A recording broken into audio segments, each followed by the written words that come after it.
আমি আজকে মশার সাথে সাক্ষাৎ করছিলাম। আমি তাদেরকে জিজ্ঞাসা করলাম, তোমরা ময়লা পানিতে ডিম পাড়ো কেন? মশা বলল, কারণ ভালো পানিতে ডিম পারলে মানুষ সিদ্ধ করে খেয়ে নিতে পারে। আমি তাদেরকে জিজ্ঞাসা করলাম, মশার কোয়েলে তোমরা মরো না কেন?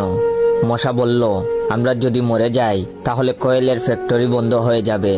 আমি আবারও তাদেরকে প্রশ্ন করলাম, তোমরা মানুষের কানের কাছে এসে জ্ঞান জ্ঞান করো কেন? মশা বলল, কারণ মানুষের পায়ের কাছে কিংবা অন্য কোথায় জ্ঞান জ্ঞান করলে মানুষ শুনতে পায় না, তাই। আমি তাদেরকে জিজ্ঞাসা করলাম, আমি শুনেছি পুরুষ মশারা নাকি রক্ত খায় না, তাহলে ওরা কি খায়? মশা বলল, পুরুষ মশারা শুধু বউয়ের বোকা খায়। আমি বললাম, মশারা কামড়ালে মানুষের ডেঙ্গু হয় কেন?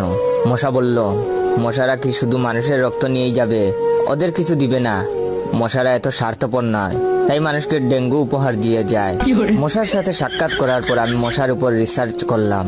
মশা অনেক ধরনের হয়, যেমন